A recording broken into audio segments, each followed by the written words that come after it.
Hey everyone, Brayden here coming to you with a breaking Disney news update as over the weekend, Barbara Boza announced in a post on LinkedIn that she is leaving Disney following a 2-year stint as president of Walt Disney Imagineering. Taking up the role as leader of Walt Disney Imagineering will be none other than the generational Imagineer, Bruce Vaughn, who CEO Bob Iger brought back to Imagineering in March of 2023, assuming the role of Chief Creative Officer. What does all this mean? A lifelong Imagineer, a creative mind you, will once again be in charge of the organization Disney calls their creative engine for the parks. Before getting into what this means for the future of the Disney parks, this could be huge, I wanted to first take a second to highlight the current WDI president who is leaving. Barbara Boza joined Disney back in June of 2020, the same month that we also saw Disney announce their plans to overhaul Splash Mountain into Tiana's Bayou Adventure. Barbara came from the design firm Gensler, and she replaced longtime Imagineering president Bob Weiss, who ended up going to Gensler himself. So it seems they sort of swapped jobs across these two companies, which is quite interesting there. If you take a look at Gensler's portfolio of projects, you'll note that there are some strong similarities between the corporate architecture they're known for and what we've seen recently added to Walt Disney World, particularly in the middle of Epcot. During Barbara Boza's tenure as the lead at Imagineering, insofar as Walt Disney World is concerned, she oversaw this redrawing of the Epcot overhaul plans following some severe budget cuts, as well as, of course, Tiana's Bayou Adventure over at the Magic Kingdom. It should be noted, due to the very noticeable lack of investment at Walt Disney World as of late, not much got started during her tenure at the domestic parks, at Disneyland as well. That one's also been a bunch of ideas the Disneyland fans have been hearing about for years and years, and not a whole lot has been happening over there either. So it should be noted, domestically at least, the projects that we've gotten of late, those started development before she came into the company, so it's hard to pinpoint what parts of these recent additions, good or bad, should really be credited to her in particular. Heading into the present, taking a look at her post announcing her departure, we can get a window into her role at Imagineering and what she thinks of this shakeup. She says, quote, "Proudly building upon our extraordinary legacy, Imagineers are shaping a future that inspires humanity. As one global team of innovative creators and storytellers, we immerse our guests in experiences that make memories of a lifetime. As a licensed architect, I was recruited by the Walt Disney Company to challenge the norm and bring broader global industry perspective and expertise." Interjecting here for a second, it would be interesting to hear her elaborate on why the norm at Imagineering needed to be challenged. When she came in, it was the preeminent creative institution that virtually every other outfit in the world seeked to model. That's been the case for half a century now. That's what's so special about Imagineering, with Imagineers for decade after decade creating everything in the parks that makes us fans of these resorts today. Also, if the latest additions at Walt Disney World are any indication as to the new norm at Imagineering, that being projects aping the latest trends in commercial real estate, or as Barbara says, projects with a broader industry perspective, I think I speak for many fans in saying that's not what we think of or what we necessarily want to see more of from Imagineering in the future. Let me know what you guys think. You know, Imagineering, they should be the trendsetters. That is what Imagineering is. They should be the trendsetter for everyone else in themed entertainment. Getting into her philosophy on Disney, she says, quote, "Joining Walt Disney Imagineering in June of 2020, I truly believed humanity needed Disney more than ever. The world was trying to understand the impact of a global pandemic, business disruption, stay-at-home orders, a reckoning on race, and the growing political divide. From there, Imagineers endured the pressures of talent reductions, unprecedented hyper-escalation on projects, political crosshairs, and the need to make life-changing decisions with their families around the relocation from California to Florida.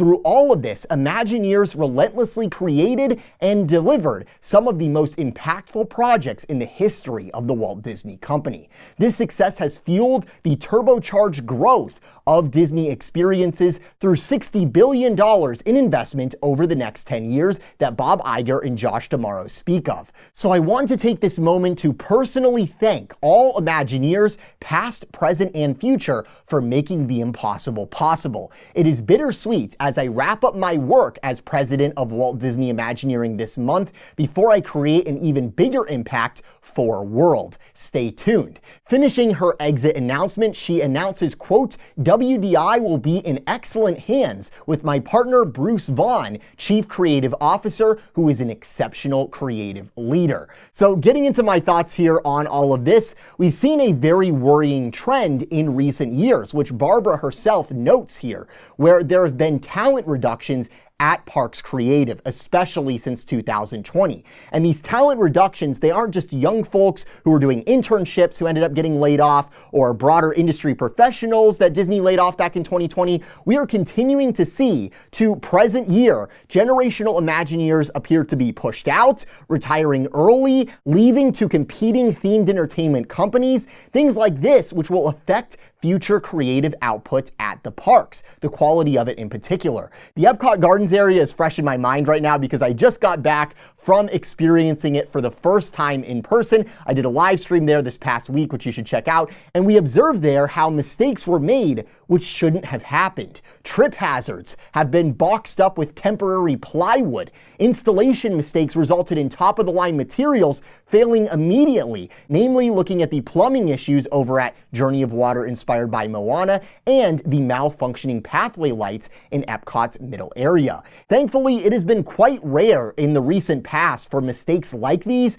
to be made. And that's because for so long we took for granted that there were Imagineers in charge of projects who had decades of experience. They apprenticed under Imagineers who were only one generation removed from Walt's original core team. There was so much generational knowledge that had accrued, where the people in charge knew how to build for theme parks in particular. They learned from the mistakes that were made long ago and vowed not to repeat them. And as a result, we have benefited from these highly refined, highly polished final products that we've gotten on day one. The fact that we've been hearing rumors about how aspects of projects like the Epcot overhaul, they were designed and carried out by outside hires who had no experience when it comes to theme parks. Some of them had never even been to a Disney park. I think this drives home how important it is that Disney retains their generational knowledge, their generational talent, and that they train and promote creatives inside of Imagineering, where by the time they're in charge of everything, they have decades of experience,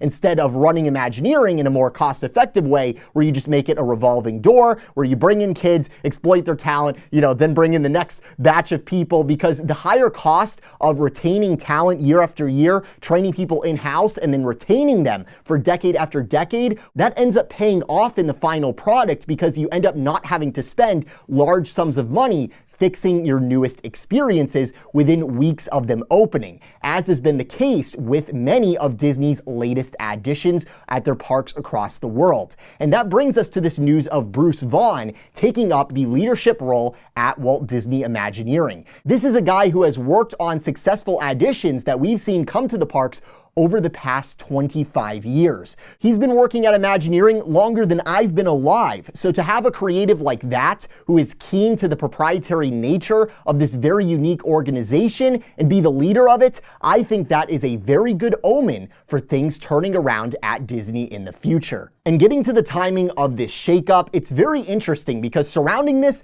there are a couple of possible catalysts that we can easily pinpoint. These could be accurate, these could not be. One, and I'm starting with this one because this one could be entirely coincidental. Last week, Parks Chairman Josh D'Amaro, he toured the latest work on Tiana's Bayou Adventure at Walt Disney World and recorded some promotional content for it. And remember, this is the same site Disney CEO Bob Iger toured late last year, where our sources heard that he remarked it wasn't quite up to snuff. The specific rumored quote was, "This is really boring." Did Parks Chairman Josh D'Amaro reach a similar verdict last week that led to to this shakeup? It's just one project, so likely not in my opinion. A more interesting potential catalyst for this shakeup, which I find more compelling, is right now Disney is in the hot seat, right? They're being challenged by these dissenting groups of investors, namely Nelson Peltz's Trian Group, as well as Blackwell Capital Group. And we've seen Disney really amp up their efforts to fend off this group of dissident investors in recent weeks for what they feel is good reason. As I've told you guys before, I think Disney thinks that these dissident investors, if they're given an inch, they could lead to the breakup of the entire company, which obviously most people at Disney, most fans of Disney do not want. However, no matter how the vote goes at the shareholder meeting next month, next year even, it really seems like these dissident investors that are pushing to see results, that are asking questions about Disney's capital expenditure at the parks, they're not going away anytime soon. So could this shakeup at Imagineering signal that Disney, feeling the pressure, is ramping up to finally put their money where their mouth is and invest big new things at the domestic parks? And to that end, they're going to need a generational Imagineer, a chief creative leading these big new projects, hence Bruce Vaughn becoming the lead at Imagineering. I find that to be a more compelling thesis, perhaps a very exciting one. Let me know what you guys think. And of course, that is speculation, but at this hour, that is what I hope is the intent behind this shakeup. A signal that Josh D'Amaro, Bob Iger, the resort presidents, the parks VPs, they're going to start putting rubber on the road where this turbocharging parks investment talk is concerned. This following months of increased scrutiny from Wall Street and investors asking why the most profitable and most consistently successful segment of the company is seeing such minimal investment. Here's to hoping we're looking at a new era for Imagineering and the Disney parks. It really could be awesome. And also here's to hoping we hear more from Disney soon, where they announce something concrete. Not ideas, not, oh, we can build 47 new lands if we wanted to. No, an actual project, whether that just be a single ride, a single show, or a whole new land. All of the resorts, and in particular Walt Disney World, it needs to see serious investment. It needs a serious increase in hourly ride capacity to deal with the crowds that it is seeing. And the only way that happens is Disney putting their money where their mouth is. And now we have a generational Imagineer in charge of the Disney Parks creative engine. Could be pretty awesome. I'll keep you apprised of all the latest here, so be sure to subscribe with those notifications on so you don't miss out on whatever we hear next. Also, special thanks to our patrons and donors for making reports like these possible. Thank you so much for watching. From the Mickey Views Magic Studio, this is Brayden. Have a magical day.